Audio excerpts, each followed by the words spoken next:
नमस्कार, मैं हूं अनुपम शर्मा। आप देख रहे हैं अंतर्राष्ट्रीय समाचार का खास प्रोग्राम ग्लोबल फ्रंटलाइन। आज की बड़ी अंतर्राष्ट्रीय खबरों में राजनीति, सत्ता, युद्ध और कारोबार सब कुछ आपस में उलझते हुए नजर आ रहे हैं। अमेरिका के पूर्व राष्ट्रपति डोनाल्ड ट्रंप पर एक बार फिर गंभीर आरोप लगे हैं कि उन्होंने राष्ट्रपति पद का इस्तेमाल निजी कारोबार के फायदे के लिए किया। उधर यूरोप में जर्मनी इतिहास की सबसे बड़ी सैन्य करवट लेने की तैयारी में है, तो रूस यूक्रेन युद्ध में तेल और पैसे को हथियार बनाने की खुली रणनीति सामने आ रही है। अमेरिका से लेकर एशिया तक हर तरफ हलचल है। इन सब बड़ी खबरों पर हम करेंगे विस्तार से चर्चा। पहले एक नजर आज की हेडलाइंस पर।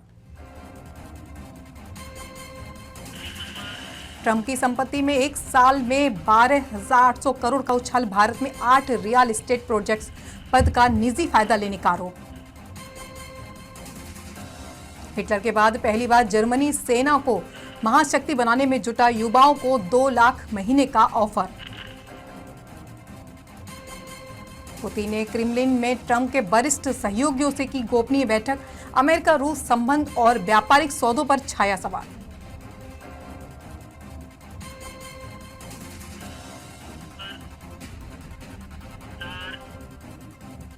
जेलेंस्की का हमला, कहा अगर अमेरिका रूसी तेल टैंकर रोक सकता है तो यूरोप क्यों नहीं। ट्रंप पर बरसे कैलिफोर्निया के गवर्नर, बोले खत्म कर दिए 80 साल के गठबंधन।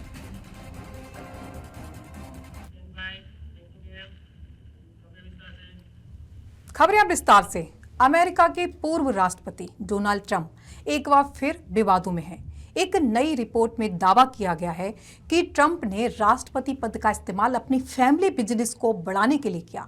रिपोर्ट के मुताबिक महज एक साल में ट्रंप परिवार की संपत्ति करीब 12,800 करोड़ बढ़ी है, जबकि भारत समेत कई देशों में ट्रंप ने ऑर्गेनाइजेशन के प्रोजेक्ट्स तेजी से आगे बढ़ाए हैं। रिपोर्ट के अनुसार राष्ट्रपति रहते हुए ट्रंप के फैसलों और वैश्विक पहचान का सीधा फायदा उनके निजी कारोबार को मिला है। ट्रंप ऑर्गेनाइजेशन की ब्रांड वैल्यू में जबरदस्त उछाल देखा गया। सबसे चौंकाने वाली बात जो है कि भारत में ट्रंप ब्रांड के 8 रियल एस्टेट प्रोजेक्ट्स एक साथ चल रहे हैं, जिनमें लग्जरी, रेजिडेंशियल टावर और कॉमर्शियल प्रॉपर्टी शामिल है। रिपोर्ट में दावा किया गया है कि इन डील से ट्रंप परिवार को करोड़ों डॉलर की कमाई हुई है। हालांकि ट्रंप पहले भी यह कहते रहे हैं कि उनका बिजनेस उनके बेटों द्वारा संभाला जाता है। एक साल में ट्रंप की संपत्ति बढ़ी 12,800 करोड़। भारत में ट्रंप ब्रांड के 8 प्रोजेक्ट्स हैं। इसमें प्रोजेक्ट्स जो शामिल हैं उसमें है real estate, luxury housing. Trump पर आरोप है कि उन्होंने पद का इस्तेमाल कर निजी फायदा लिया है। हालांकि ट्रंप और उनकी टीम इन आरोपों को पहले से खारिज करती रही है और कहती रही है कि राष्ट्रपति रहते हुए ट्रंप ने बिजनेस से दूरी बनाए रखी है। अब सवाल यह है कि क्या सत्ता और कारोबार के बीच की यह रेखा धुंधली होती जा रही है, और क्या ट्रंप की वापसी की राजनीति में यह मुद्दा बड़ा विवाद बनेगा।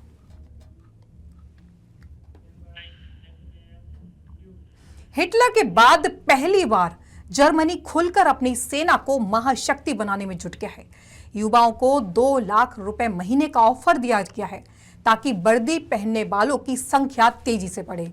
पीछे 2 बड़ी वजह हैं: ट्रंप का नाटो से भरोसा तोड़ना और पुतिन की बढ़ती आक्रामकता में यूरोप में डर लाना।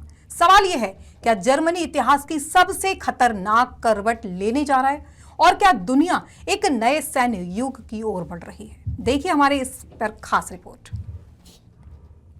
सैन्य संयम की नीति पर चलने वाला जर्मनी अब डिफेंस मोड से अटैक मोड की ओर बढ़ता दिख रहा है। द्वितीय विश्व युद्ध के बाद पहली बार जर्मनी खुलकर अपनी सेना को ताकतवर बनाने की तैयारी में उतर चुका है। सेना की संख्या तेजी से बढ़ाई जा रही है। पुराने हथियार बदले जा रहे हैं। नई पीढ़ी की मिसाइलें, टैंक और टेक्नोलॉजी सेना में शामिल हो रही है, और युवाओं के लिए बड़े पैमाने पर भर्ती अभियान छेड़ा गया है। रिपोर्ट्स के मुताबिक जर्मन आर्मी युवाओं को 2.5 लाख रुपए महीना तक की सैलरी, बेहतर सुविधाएं, आधुनिक युद्ध प्रशिक्षण और तेज प्रमोशन का लालच देकर वर्दी पहनने के लिए तैयार कर रही है। इस सैन्य आक्रामकता के पीछे वैश्विक राजनीति का बड़ा झटका है। अमेरिका के पूर्व राष्ट्रपति डोनाल्ड ट्रंप ने नाटो को लेकर जो बयान दिए, उसने यूरोप की सुरक्षा नींव हिला दी। रूसी राष्ट्रपति व्लादिमीर पुतिन ने क्रेमलिन में अमेरिकी पूर्व राष्ट्रपति डोनाल्ड ट्रंप के वरिष्ठ सहयोगियों स्टीव विटकॉफ और जेरेड कुशनर के साथ महत्वपूर्ण बैठक की। सूत्रों के अनुसार इस बैठक में दोनों देशों के बीच संभावित आर्थिक और रियल एस्टेट निवेश और प्रभावशाली हस्तियों के बीच व्यक्तिगत और व्यापारिक संबंधों को मजबूत करने जैसे विषयों पर चर्चा हुई। यह बैठक ऐसे समय में हुई है जब ट्रंप के अंतर्राष्ट्रीय संपर्क और उनके व्यापारिक सौदों की लगातार जांच जारी है। विशेषज्ञों का कहना है कि पुतिन का ट्रंप के करीबी सहयोगियों के साथ यह बैठक अमेरिका रूस संबंधों पर संभावित असर डाल सकती है, खासकर व्यापार और भू राजनीतिक मामलों को लेकर। क्रेमलिन में बैठक के संबंध में कोई विस्तृत बयान जारी फिलहाल नहीं किया गया है, लेकिन सूत्रों का कहना है कि यह बैठक निजी और रणनीतिक थी। इसमें व्यापार, निवेश और वैश्विक राजनीतिक घटनाओं पर चर्चा हुई। विशेषज्ञों का यह भी कहना है कि ऐसे संपर्क दोनों देशों के बीच राजनीतिक और आर्थिक गुटबंदी पर नए सवाल भी खड़े कर सकते हैं।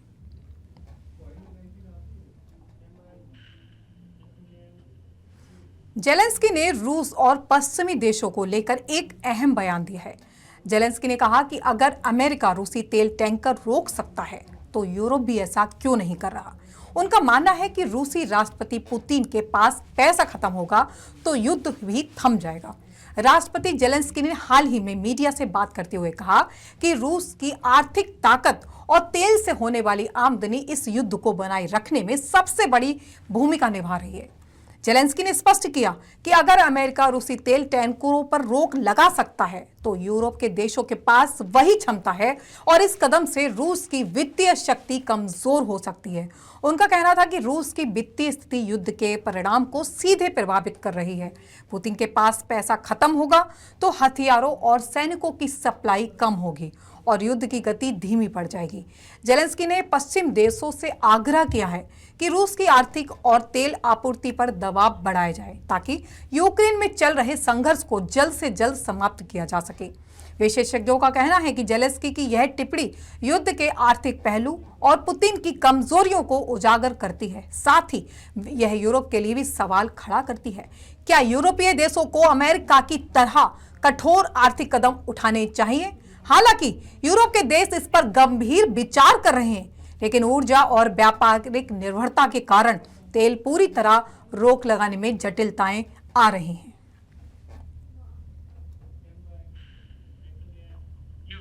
अमेरिका में राष्ट्रपति डोनाल्ड ट्रंप की नीतियों पर अब कैलिफोर्निया के गवर्नर गैविन न्यूसोम ने सवाल उठा दिया है। न्यूसोम ने राष्ट्रपति ट्रंप पर दूसरे विश्व युद्ध के आखिर में बने गठबंधनों को खत्म करने का आरोप लगाया है।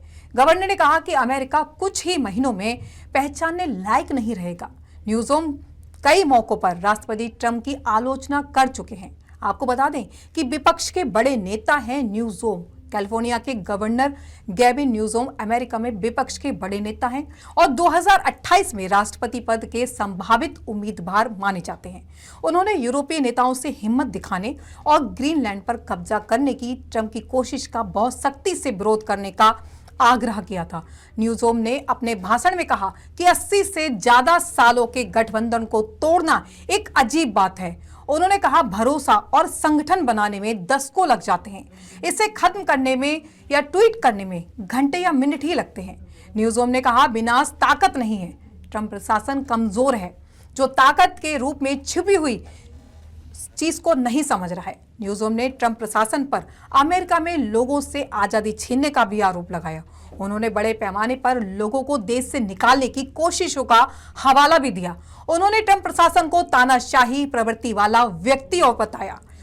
यहाँ कानून का राज नहीं चलता, यहाँ डॉन का राज चलता है, ऐसा न्यूसोम ने कहा। न्यूसोम ने कहा कि हम अपने गणतंत्र को उस तरह से खो सकते हैं जैसा हम जानते हैं कि हमारा देश कुछ ही महीनों में पहचानने लायक नहीं रहा। न्यूसोम ने कहा कि भविष्य का अमेरिकी प्रशासन और अंतर्राष्ट्रीय संबंधों को सुधार सकता है। उन्होंने कहा, हमेशा वापस जाने का रास्ता होता है। मुझे लगता है कि ये रिश्ते सुप्त अवस्था में हैं, वो मरे नहीं हैं।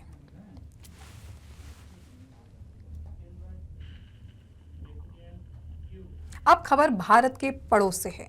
बांग्लादेश के प्रसिद्ध उद्योगपति और पूर्व नीति सलाहकार मोहम्मद यूनुस डोनाल्ड ट्रंप के दूत के साथ मिलकर कुछ बड़ा खेल खेल रहे हैं। लेकिन सवाल ये है, क्या ये कदम केवल व्यापार के लिए है या फिर राजनीतिक और क्षेत्रीय रणनीति का हिस्सा है? एक मीडिया रिपोर्ट्स के मुताबिक बांग्लादेशी उद्योगपति मोहम्मद यूनुस और अमेरिका के पूर्व राष्ट्रपति डोनाल्ड ट्रंप के खास दूत के साथ व्यापारिक और निवेश के संबंधों को मजबूत करने की कोशिश कर रहे हैं। सूत्रों के मुताबिक इन चर्चाओं में क्षेत्रीय व्यापार, विस्तार, ऊर्जा और इंफ्रास्ट्रक्चर प्रोजेक्ट और अमेरिकी निवेश को दक्षिणी एशिया में आकर्षित करने जैसे अहम मुद्दे हैं। विशेषज्ञों का कहना है कि यूनुस की यह पहल सिर्फ व्यापार तक सीमित नहीं है, बल्कि यह राजनीतिक और रणनीतिक संकेत भी दे सकती है।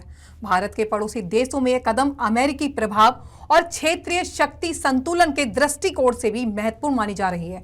साथ ही यह बात भी सामने आई है कि यूनुस ट्रंप के प्रतिनिधि के साथ कुछ बड़े निवेश समझौते और साझेदारियों पर विचार कर रहे हैं, जिसका असर केवल बांग्लादेश पर नहीं बल्कि पूरे दक्षिण एशिया पर पड़ सकता है। हालांकि यूनुस और ट्रंप के प्रतिनिधि ने अभी तक कोई आधिकारिक बयान नहीं दिया है, लेकिन यह स्पष्ट है कि इस पहल के पीछे व्यापार और राजनीति दोनों का मिश्रण है। भारत के पड़ोस से एक राजनीतिक और व्यापारिक हलचल सामने आई है। बांग्लादेश के उद्योगपति मोहम्मद यूनुस डोनाल्ड ट्रंप के खास दूत के साथ मिलकर क्षेत्र में बड़ी खिचड़ी पका रहे हैं। लेकिन सवाल बड़ा है, क्या यह केवल व्यापार का खेल है या फिर दक्षिण एशिया में अमेरिकी प्रभाव बढ़ाने की रणनीति का हिस्सा? हम आपको पूरी कहानी बताते हैं। इस रिपोर्ट के जरिए सूत्रों के मुताबिक इन चर्चाओं में क्षेत्रीय व्यापार, विस्तार, ऊर्जा और इंफ्रास्ट्रक्चर प्रोजेक्ट, अमेरिकी निवेश को दक्षिण एशिया में आकर्षित करना जैसे अहम मुद्दे शामिल हैं। विशेषज्ञों का कहना है कि यूनुस की यह पहल सिर्फ व्यापार तक सीमित नहीं है, बल्कि यह राजनीतिक और रणनीतिक संकेत भी दे सकती है। भारत के पड़ोसी देशों में यह कदम अमेरिकी प्रभाव और क्षेत्रीय शक्ति संतुलन के दृष्टिकोण से भी महत्वपूर्ण माना जा रहा है। साथ ही यह बात भी सामने आई है कि यूनुस ट्रंप के प्रतिनिधि के साथ कुछ बड़े निवेश समझौते और साझेदारियों पर विचार कर रहे हैं, जिसका असर केवल बांग्लादेश पर नहीं बल्कि पूरे दक्षिण एशिया पर पड़ सकता है। हालांकि यूनुस और ट्रंप के प्रतिनिधि ने अभी तक कोई आधिकारिक बयान नहीं दिया, लेकिन यह स्पष्ट है कि इस पहल के पीछे व्यापार और राजनीति दोनों का मिश्रण है। ब्यूरो रिपोर्ट, राष्ट्रीय समाचार। अमेरिका के उपराष्ट्रपति जेडी वेंस ने बुधवार को मिनियापोलिस में चल रहे विवादित अभियान का समर्थन करते हुए आईसी अधिकारियों के कार्यों का खुलकर बचाव किया। वेंस ने यह भी कहा कि उनका बयान ऐसे समय में आया है जब मिनेसोटा के शहर कोलंबिया हाइट्स में फेडरल एजेंटों ने कम से कम 4 बच्चों को हिरासत में लिया है, जिनमें एक सिर्फ 5 साल का बच्चा भी शामिल था। स्थानीय स्कूल अधिकारियों और गवाहों ने बताया कि 5 साल के बच्चे लियम कोंजोन रामोस को उसके पिता के साथ हिरासत में लिया गया जब वह घर लौट रहा था। कुछ के मुताबिक एजेंटों ने बच्चों के पिता को पकड़ने के लिए घर के बाहर पहले उतारा और बाद में दोनों को टेक्सास के एक डिटेंशन सेंटर भेज दिया गया। यह घटना खास तौर पर इसलिए विवादित बनी क्योंकि स्कूल अधिकारियों और स्थानीय लोगों ने आरोप लगाया है कि एजेंटों ने बच्चों को अपहर्ता के रूप में डिटेन किया, हालांकि वे वयस्क पर कार्रवाई करना चाहते थे। वेंस का बयान है कि क्या कहा। वेंस ने मिनियापोलिस के दौरे के दौरान कहा कि आईसीई अपने काम को लागू कर रहा है और बच्चे को हिरासत में लेने की खबर को मीडिया ने गलत तरीके से पेश किया है। उनका तर्क था, जब एजेंट पिता को गिरफ्तार करने गए तो वह भाग गया और बच्चे के साथ रह गया। वेंस ने कहा, अगर हम उन लोगों को गिरफ्तार नहीं कर सकते जिनके खिलाफ कानून है सिर्फ इसलिए कि उनके बच्चे हैं, तो हर माता पिता को कानून से इम्यूनिटी मिल जाएगी। उन्होंने सवाल किया कि अगर पिता भाग गया तो आईसीई के पास क्या विकल्प था? क्या वे 5 साल के बच्चे को बाहर अकेला छोड़ देते? जैसे तर्क दे रहे थे। विवाद और प्रतिक्रिया स्कूल के अधिकारियों और स्थानीय नेताओं ने आरोप लगाया है कि एजेंटों ने बच्चों को हिरासत में लिया और उन्हें वेट के रूप में इस्तेमाल किया। कुछ ने कहा कि बच्चों को उस वयस्क के पास क्यों नहीं छोड़ा गया जो उसकी निगरानी कर सकता था। परिवार के वकील का कहना है कि वे असल में अमेरिका की शरण में है। ये घटना खासतौर पर इसलिए विवादित बनी क्योंकि स्कूल अधिकारियों और स्थानीय लोगों ने आरोप लगाया है कि एजेंटों ने बच्चे को अपरिहार्य रूप से डिटेन किया, हालांकि वे वयस्क पर कार्रवाई करना चाहते थे। वेंस ने मिनियापोलिस के दौरे के दौरान कहा कि आइस अपने काम को लागू कर रहा है और बच्चे को हिरासत में लेने कि खबर को मीडिया ने गलत तरीके से पेश किया। उनका तर्क था कि जब एजेंट पिता को गिरफ्तार करने गए तो वो भाग गया और बच्चे के साथ रह गया। वेंस ने कहा, अगर हम उन लोगों को गिरफ्तार नहीं कर सकते जिनके खिलाफ कानून है, सिर्फ इसलिए कि उनके बच्चे हैं, तो हर माता पिता को कानून से इम्यूनिटी मिल जाएगी। उन्होंने सवाल किया कि अगर पिता भाग गया तो आइस के पास क्या विकल्प था? क्या वे 5 साल के बच्चे को बाहर अकेला छोड़ देते? जैसे तर्क दे रहे हैं। विवाद और प्रतिक्रिया क्या है? स्कूल अधिकारियों और स्थानीय नेताओं ने आरोप लगाया है ये अमेरिका ने अपना सबसे बड़ा युद्ध बेड़ा कैरियर स्ट्राइक ग्रुप, जिसका मुख्य हिस्सा aircraft carrier USS Abraham Lincoln है, उसके मध्य पूर्व ईरान की तरफ तैनात किया है। इस समूह में कई युद्धपोत, विध्वंसक लड़ाकू विमान और मिसाइल प्रणाली शामिल है। राष्ट्रपति डोनाल्ड ट्रंप ने इसे एक विशाल बेड़ा कहा है। उन्होंने कहा, यह कदम ईरान को चेतावनी देने और सुरक्षा विकल्प बढ़ाने के लिए है। फिलहाल अभी तक किसी युद्ध या बड़ा हमला आधिकारिक रूप से सामने नहीं आया है। अमेरिका ने तेहरान या ईरान के अन्य शहरों पर कोई बड़ा सैन्य हमला शुरू होने की घोषणा फिलहाल नहीं की है। USS अब्राहम लिंकन और उसके समूह को जोखिम प्रबंधन, दबाव बढ़ाने और रणनीतिक स्थिति के लिए भेजा गया है। ट्रंप ने कहा कि वे हमला नहीं करना चाहते, लेकिन हो सकता है कि स्थिति बिगड़ने पर उसका विकल्प इस्तेमाल करना पड़े।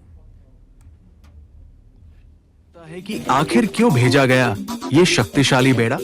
अमेरिका के कदम के पीछे मुख्य कारण है ईरान में बड़े विरोध प्रदर्शन और कड़े दमन की खबरों के बीच अमेरिका तनाव बढ़ता देख रहा है और उसने प्रतिक्रिया स्वरूप बेड़ा भेजा है।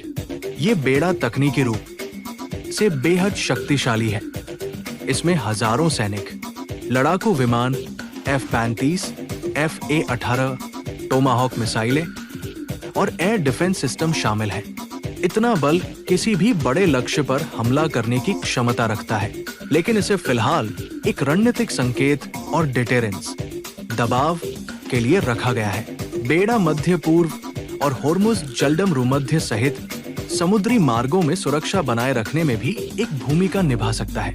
ईरान ने भी अमेरिका की चेतावनियों पर ट्रिगर पर उंगली जैसा बयान दिया है, यानी अगर हमला हुआ तो सख्त जवाब देंगे। ये बयान तनाव और संभावित प्रतिकूल प्रतिक्रिया को दर्शाता है। अब सवाल उठता है कि क्या ईरान पर हमला होगा? अमेरिका ने अपना महान युद्ध बेड़ा ईरान के करीब भेज दिया है और तनाव बहुत बढ़ गया है, लेकिन अभी तक कोई स्पष्ट या आधिकारिक हमला शुरू नहीं हुआ है। भविष्य में स्थिति बदतर भी हो सकती है अगर दोनों तरफ कूटनीतिक समाधान नहीं निकलता। अमेरिका ने एक बहुत बड़े युद्ध बेड़े को ईरान के पास तैनात किया है। ये कदम चेतावनी, दबाव और रणनीतिक मजबूती के लिए है, न कि अभी सीधे युद्ध की घोषणा।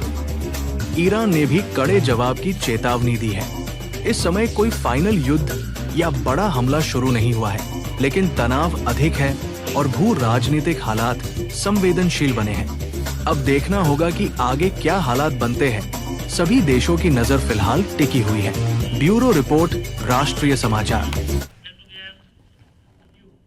अमेरिका ने बड़ा कदम उठाते हुए विश्व स्वास्थ्य संगठन WHO से अपनी सदस्यता समाप्त कर दी है।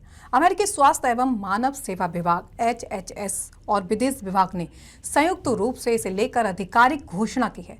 अमेरिका की ओर से लिए गए फैसले के बाद जिनेवा में स्थित विश्व स्वास्थ्य संगठन के मुख्यालय के बाहर से अमेरिकी झंडा भी हटा दिया गया है। अमेरिका ने यह साफ कर दिया है कि वह अब विश्व स्वास्थ्य संगठन के साथ सीमित सहयोग करेगा, जिससे अलग होने की प्रक्रिया को सुचारू रूप से पूरा किया जा सके। एक वरिष्ठ अमेरिकी स्वास्थ्य अधिकारी कि ना तो पर्यवेक्षक के तौर पर जुड़ने की योजना है और ना ही भविष्य के दोबारा विश्व स्वास्थ्य संगठन का सदस्य बनने का इरादा। इसके बजाय अमेरिका बीमारियों की निगरानी समेत स्वास्थ्य मुद्दों पर अन्य देशों के साथ सीधे द्विपक्षीय सहयोग को प्राथमिकता देगा। यह फैसला कोविड-19 महामारी के दौरान WHO की कथित विफलताओं पर आधारित है, जिसके कारण अमेरिका का संगठन से भरोसा उठ चुका था। अमेरिकी प्रशासन का कहना है कि विश्व स्वास्थ्य संगठन ने महामारी के दौरान ठीक प्रबंधन प्रदर्शित नहीं किया और सुधारों की भारी कमी नजर आई। 1 साल पहले अमेरिका के राष्ट्रपति डोनाल्ड ट्रंप ने अपने दूसरे कार्यकाल के पहले दिन ही कार्यकारी आदेश जारी कर WHO से अलग होने की प्रक्रिया शुरू की थी। अमेरिका कानून के अनुसार सदस्यता छोड़ने के लिए 1 साल पहले सूचना देना अनिवार्य होता है। अब खबर उत्तर कोरिया से। उत्तर कोरिया के नेता किम जोंग उन्हें हाल ही में उत्तर हमयुग्योंग प्रांत के ओनफोवर्क्स हॉलिडे कैंप का दौरा किया। यह देश का सबसे बड़ा हॉट स्प्रिंग्स रिसोर्ट है। इस दौरान किम जोंग रिसोर्ट के पुल में नहीं नहा रही महिलाओं के पास अचानक पहुंच गए। वह पुल के पास बैठकर महिलाओं से हंसकर बातें करने लगे। घटना गत 20 जनवरी की बताई जा रही है, जहां उन्होंने पहले इस रिसोर्ट में नवीनीकरण और उद्घाटन समारोह में हिस्सा लिया। साथ ही सुविधाओं की तारीफ की और इसे लोगों के लिए शानदार छुट्टियों का स्थान बताया। किम जोंग उनमें गर्माहट भरी डाउन जैकेट पहने हुए व्यक्तिगत रूप से बौद्ध सुविधाओं का निरीक्षण करते नजर आए। वे भारी भरकम दिखे और फ्लूसाइड होकर महिलाओं के पुल के पास बैठकर बातचीत की। फोटोज में पुल के किनारे पर मुस्कुराते हुए नजर आए, जबकि अंदर गर्म भाप उठ रही थी, लेकिन वे अपना मोटा कोट उतारे बिना ही घूमते रहे। उन्होंने 2018 में इस रिसोर्ट की खराब प्रबंधन और अस्वच्छता की आलोचना की थी, जिसके बाद बहुवर्षीय नवीनीकरण कराया गया। अब इसे संतुलित और पर्यावरण के साथ सामंजस्यपूर्ण बता रहे हैं। आमतौर पर किम जोंग की छवि अब एक बेहद सख्त नेता की रही है, लेकिन अब वे अपने देश के लोगों के बीच जा रहे हैं और उनसे बातचीत करके अपनी पुरानी छवि बदलने का लगातार प्रयास कर रहे हैं। वे अपनी छवि उत्तर कोरियाई लोगों की प्रगति पर केंद्रित दिखाना चाहते हैं। उनका यह दौरा किम की छवि को देखभाल करने वाले नेता के रूप में मजबूत करने की कोशिश जैसा लगता है, जबकि देश आर्थिक चुनौतियों से जूझ रहा है। फोटोज में उनका वजन बढ़ा हुआ दिखना भी चर्चा का विषय फिलहाल बना हुआ है। अमेरिकी राष्ट्रपति डोनाल्ड ट्रंप ने दावोस के विश्व आर्थिक मंच से पीस ऑफ वर्ल्ड का बृहस्पतिवार को उद्घाटन कर दिया। उनके इस चार्टर में पाकिस्तान समेत करीब 20 देशों ने पहले दिन हस्ताक्षर किए, जबकि 35 देशों ने कुल चार्टर में शामिल होने के लिए हामी भरी है। मगर पाक प्रधानमंत्री शहबाज शरीफ के इस बोर्ड में शामिल होने और चार्टर पर हस्ताक्षर करने से पाकिस्तानी लोग भड़क उठे हैं। शहबाज ने इस कदम को वे ट्रंप की बुट पॉलिश करार दिया। पाकिस्तान के पूर्व सीनेटर एडवोकेट मुस्तफा नवाज खोकर ने एक्स पर लिखा कि पाकिस्तान का वर्ड ऑफ पीस में शामिल होने का फैसला बिना सार्वजनिक बहस या संसद की राय के लिए जान के बिना है। शासन की पाकिस्तानी राष्ट्र के प्रति उपेक्षा को दर्शाता है। यह निर्णय निम्नलिखित आधारों पर गलत है। तथाकथित वर्ड ऑफ पीस एक औपनिवेशिक उद्यम है जो न केवल गाजा पर शासन करने का इरादा रखता है, बल्कि संयुक्त राष्ट्र यूएन के समांतर एक व्यवस्था बनाने का प्रयास करता रहा है। बोर्ड को अपनी भाषा में कहा गया कि यह उन दृष्टिकोण और संस्थाओं से अलग होने का साहस रखेगा जो अक्सर असफल साबित हुए हैं। यह खुद को एक अधिक चुस्त और प्रभावी अंतर्राष्ट्रीय शांति निर्माण निकाय बताता है। इस बोर्ड ऑफ पीस के चार्टर में ट्रंप को जारवादी शक्तियां दी गई हैं, जिससे वे अपनी व्यक्तिगत तथा अमेरिकी एजेंडे को बिना किसी रोक टोक के लागू कर सकेंगे। इसमें एक तरफा परिणाम रोकने का कोई तंत्र ही नहीं है। सभी अन्य सदस्यों की नामांकन या समाप्ति का अधिकार अध्यक्ष ट्रंप के पास है। अध्यक्ष ही तय कर सकते हैं कि वोट कब मिलेगा या क्या चर्चा होगी। इस नए मंच में ट्रंप के पास अकेले पूर्ण 0 वोट का अधिकार है। स्थायी सीट के लिए $1 अरब का टिकट वास्तव में अमीरों का क्लब बना देता है, और ऐसे में क्लब अक्सर क्या करते हैं यह किसी से छिपा नहीं है। इसलिए शहबाज शरीफ का यह फैसला बिना सांसदीय बहस के लिए जाना लोकतांत्रिक मूल्यों की अनदेखी है। पाकिस्तान जैसे देश को एक तरफा और अमेरिका केंद्रित मंच पर शामिल होने से पहले राष्ट्रीय हितों, संप्रभुता और वैश्विक शांति की वास्तविकता पर गहन विचार करना चाहिए। यूएन में पाकिस्तान की पूर्व राजदूत मलिया लोधी ने भी मुस्तफा उठाए गए सवालों को वैध ठहराया। इसके साथ ही उन्होंने अपनी भी प्रतिक्रिया दी है। एक औपनिवेशिक उद्यम है जो न केवल गाजा पर शासन करने का इरादा रखता है, बल्कि संयुक्त राष्ट्र यूएन के समानांतर एक वैकल्पिक व्यवस्था बनाने का प्रयास करता है। बोर्ड की अपनी भाषा में कहा गया है कि यह उन दृष्टिकोणों और संस्थाओं से अलग होने का साहस रखेगा जो अक्सर असफल साबित हुए हैं। यह खुद को एक अधिक चुस्त और प्रभावी अंतर्राष्ट्रीय शांति निर्माण निकाय बताता है। इस बोर्ड ऑफ पीस के चार्टर में ट्रंप को ज़ारवादी ज़ारिस्ट शक्तियां दी गई हैं, जिससे वे अपनी व्यक्तिगत तथा अमेरिकी एजेंडा को बिना किसी रोक-टोक के लागू कर सकें। इसमें एक तरफा परिणाम रोकने का कोई तंत्र नहीं है। सभी अन्य सदस्यों की नामांकन या समाप्ति का अधिकार अध्यक्ष ट्रंप के पास है। अध्यक्ष ही तय कर सकते हैं कि बोर्ड कब मिलेगा या क्या चर्चा होगी। इस नए मंच में ट्रंप के पास अकेले पूर्ण वीटो एब्सोल्यूट वीटो का अधिकार है। स्थायी सीट के लिए $1 अरब का टिकट वास्तव में अमीरों का क्लब बना देता है, और ऐसे क्लब अक्सर क्या करते हैं यह किसी से छिपा नहीं है। इसलिए शहबाज शरीफ का यह फैसला बिना संसदीय बहस के लिया जाना लोकतांत्रिक मूल्यों की अनदेखी है। पाकिस्तान जैसे देश को ऐसे एक तरफा और अमेरिका केंद्रित मंच में शामिल होने से पहले राष्ट्रीय हितों, संप्रभुता और वैश्विक शांति की वास्तविकता पर गहन विचार करना चाहिए था। यूएन में पाकिस्तान की पूर्व राजदूत मलिहा लोधी ने भी मुस्तफा द्वारा उठाए गए सवालों को वैध ठहराया है। इसके साथ ही उन्होंने अपनी भी प्रतिक्रिया दी है। पीस एक तो आज की खबरों ने एक बार फिर साफ कर दिया है कि दुनिया में राजनीति, पैसा और ताकत तीनों की सीमाएं तेजी से धुंधली हो रही हैं। चाहे ट्रंप पर लगे आरोप हो, या जर्मनी की सैन्य तैयारी हो, या रूस यूक्रेन युद्ध में तेल की राजनीति, हर फैसला सिर्फ एक देश का नहीं, पूरी दुनिया का भविष्य तय कर रहा है। ऐसे में सबसे बड़ा सवाल यही है, क्या सत्ता अब सेवा है या बल्कि सौदे का जरिया बनती जा रही है। ग्लोबल फ्रंटलाइन में इतना ही। देश दुनिया की बाकी खबरों के लिए देखते रहें राष्ट्रीय समाचार। तब तक के लिए नमस्कार।